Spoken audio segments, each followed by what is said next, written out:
Hello, my name is Heidi Petersen. I'm not a business owner and I'm not a customer, but I'm someone who has the same values as Lendio, and I'm thankful to be here today to talk to you about my story. From the time I was born, I lived in my grandparents' farmhouse in a small town called Urbana that's just outside of Frederick, Maryland. And my grandparents always lived the guidelines that you always have an open door for everyone, not only family, not only friends, but someone who just needed a meal, someone who needed someone to talk to. And that's how our entire family has lived out our lives, is through kindness, through acceptance, and through love. So as I've gotten older, I have run into obstacles in my life.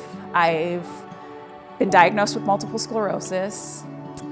I have tried to figure out ways to battle through that obstacle, but more so I've tried to figure out ways to overcome those obstacles in life.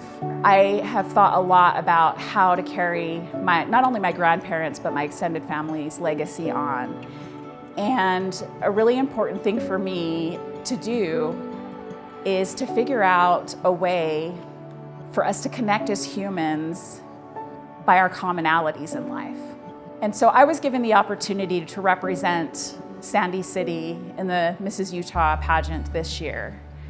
And what that gave me was an opportunity to open doors, to meet new people, and to have a platform to discuss what I would really like to see happen in life. For me, this isn't a one-year project. This is a lifelong project, and it's been a lifelong project in the making. By doing that, I can see us building strength through diversity in so many different dimensions. I'd like to reference the movie Collateral Beauty because that is really, to me, the commonalities that we all have. In the opening of that movie, Will Smith says, "What is our why?" Our why is to connect. For that movie, he was referring to advertising, but for me, to connect, that can be applicable in so many different areas. And for me, to connect is to connect human lives one at a time and to break down our differences. And so in this movie, he brings up three common things that we all relate to. One is love. We all long for love.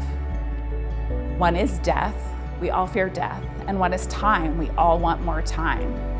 And so what a better way for us to connect as humans than to use those three guidelines as a base. And then we build up from that. And I truly believe by connecting on these common grounds that we build up more and more, and we're able to set aside our differences, because when you really look at it, we all have so much more in common than we have that are different. So I'd like to go back a little bit and talk about my grandparents again and let you know about something that my grandmother did that always made me feel so special. Not only would she call me every day, but she would also write letters. And those letters are something that I looked forward to going out to the mail and getting every day, or it could have been every week that she sent one. But more importantly, those letters mean so much more to me now because I can get those letters out and I can touch those letters and I can read those letters, and I feel like my grandmother is right here talking to me as she was years ago. And so in tying that back to breaking down barriers and to reconnecting, I challenge everyone to write a letter to someone, whether it's a family member, a friend, a neighbor.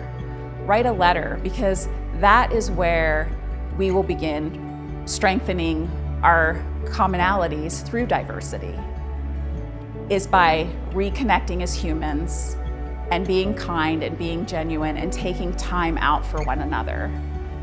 Because again, time is something that we all long for more of.